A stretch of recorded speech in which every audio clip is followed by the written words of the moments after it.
तरु पल्लव में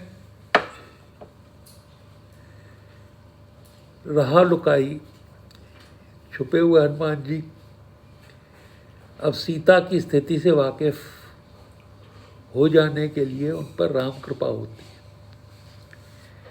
विभीषण से विदा लेके कर सोई रूप गयो पुनः मन अशोक सीता रह जावा देख मन ही मन कीन प्रणामा बैठे ही बीत जात निस्जामा। बैठे बैठे रात के चारों पहर बीत गए, रात चली गई, विश्राम नहीं किया। क्रस तन शीस जटा एक बैनी, दुर्बल शरीर है बिना श्रृंगार के एक चोटी। जपत हृदय रघुपद गुण श्रेणी, और राम जी के गुण समूहों का हर समय स्मरण कर रही हैं। निज पद नयन दिए मन, दुनिया में कुछ देखने लायक है ही नहीं, खाली अपने पैरों को चरणों को देख रही हैं। मन राम पद कमल लीन, और मन जो है वो राम के चरणों में है। परम दुखी भा पवन सुत मेघ जान की लीन, माँ की ये स्थिति देखकर परम दुखी होने वाला पुत्र होने का अधिकार पा गया।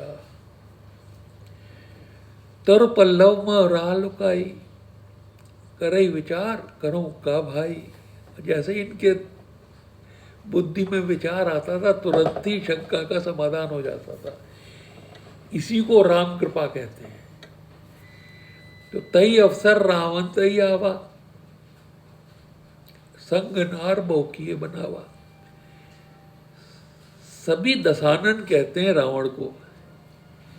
एक मुंह की वजह से तो इतनी वासना होती है कि दुनिया परेशान हो जाती है, इसके तो 10 मुंह थे। उसके साथ साथ बहुत सारी नारी होने के बावजूद भी उसे एक और चाहिए थी। एक मुख नहीं 10 मुख के भोजन, 10 मुख से भोजन करने वाला कितना विषयी होगा। ऐसे कि हर क्षण दुर्गति इसलिए होती है, हर क्षण मन का क्लेश इसलिए निश्चित है क्योंकि उसको एक और चाहिए। जैसे गधे के सिर में लकड़ी बांधकर उस पर गाजर लटका दीजिए तो गाजर के चक्कर में गधा भागता ही भागता चला जाएगा गाजर के पीछे, पर गाजर मिलेगी कभी नहीं। इसी तरह से हम लोगों की चाह का कभी अंत नहीं है, और इसीलिए इसको भव सागर कहते हैं। जन्म से लेकर मृत्यु तक रहता है, और ये सभी का हाल है। इसके लिए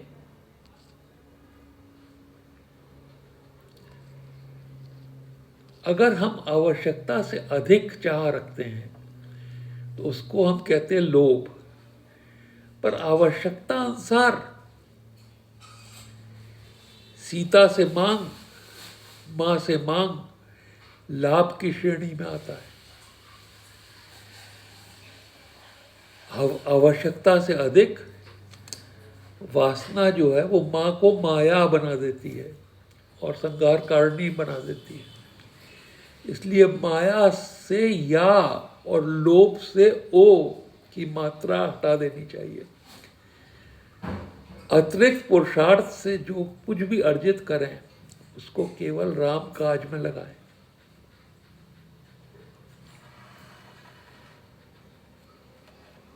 यही विधान जो है समझ में आता है इस रावण को देख के। तो बहुविध खल सीता ही समझावा, अपनी वासना की पूर्ति के लिए दूसरे के आंसुओं का नजरअंदाज कर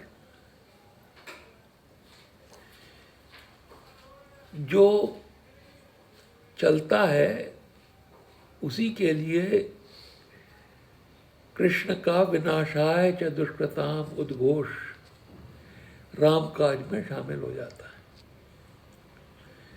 तो साम दाम भय भेद दिखावा, कह रावण सुन सुमुख सयानी मंदोदरी आद सब रानी, तब अनुचरी करो पन मोरा एक बार विलोक ममोरा, मंदोदरी आज सारी रानियों को नौकरानी बना देगा।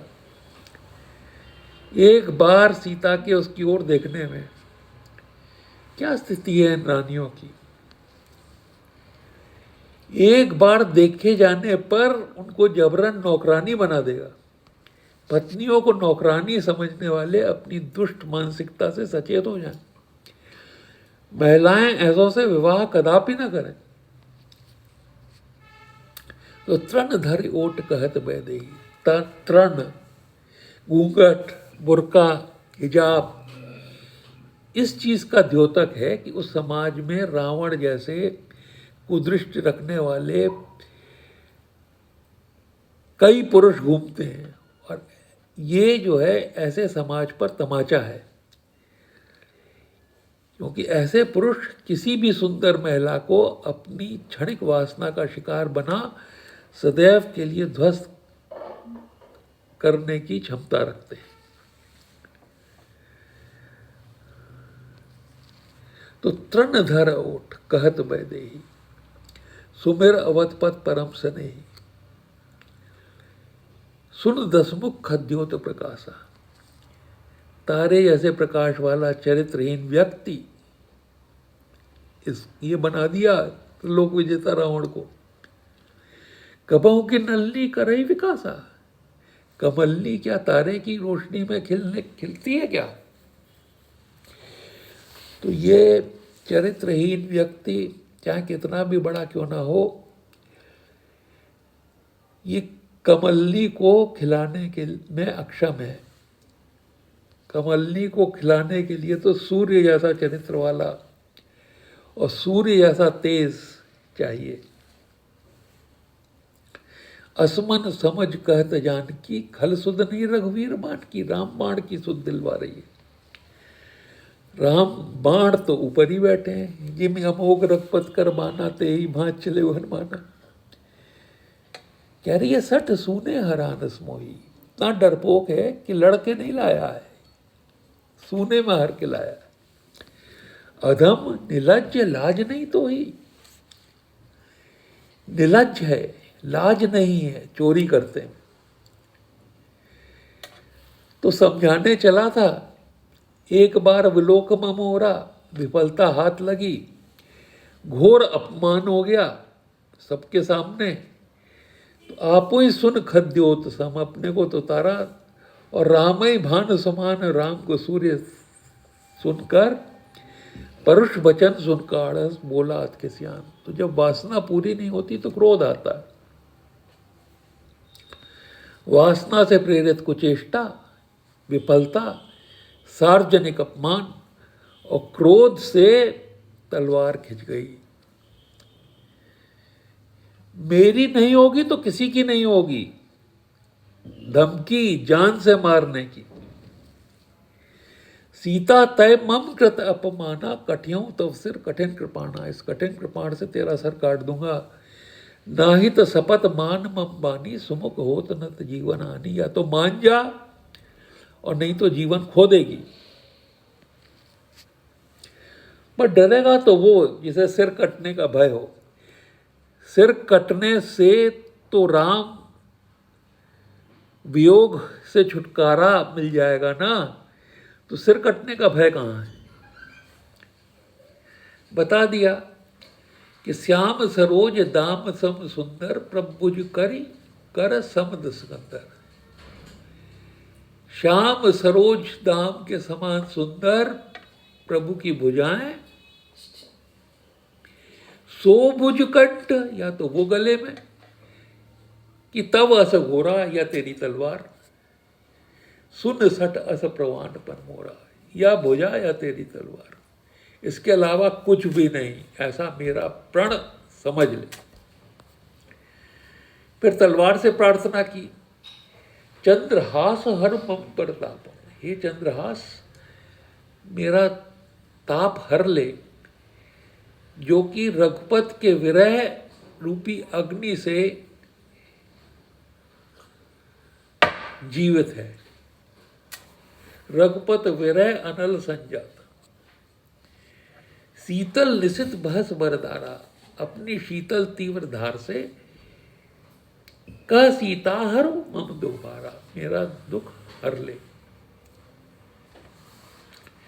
सुनत बचन पुन मारन धावा, मैं तनिया कह नीत बुझावा। यहाँ पर देखिए, जैसे ही मारने दौड़ा होगा तो हनुमान जी ने सोचा होगा कूदूं क्या, पर फिर राम कृपा, मैं तनया मंदोदरी से कह के नीत बुझाकर रुकवा दिया। कहे कोई कितनों करैया कोई और है, दिखते नहीं अब करते वही है। मंदोदरी निमित्त बन गई रामकाज की। कहस सकल निश्चरई बुलाई, सीतई बहुविध त्रासों जाई। मारा नहीं तो त्रास दो, मास दिवस मऊ कहा न माना, तो मैं मारब काढ़ कृपाना। मास दिवस मैं मार दूंगा ये भय देके। भवन गयो दसकंदर, यहाँ पिशाचन वृंद, सीतई त्रास दिखावई धरई रूप बहुमंद। मृत्यु का भय, मास की अवधि का जीवन, और उसमें भी त्रास। अच्छों को त्रास देना शुरू कर दिया, इसलिए दुष्टों का विनाश आवश्यक है, जो अच्छों को त्रास दे। पर संकट मोचन तो ऊपर बैठे हैं ना। दुख भागा, सुनतई सीता कर दुख भागा की स्थिति आने वाली है। तो अब इसके आगे अगले चरण में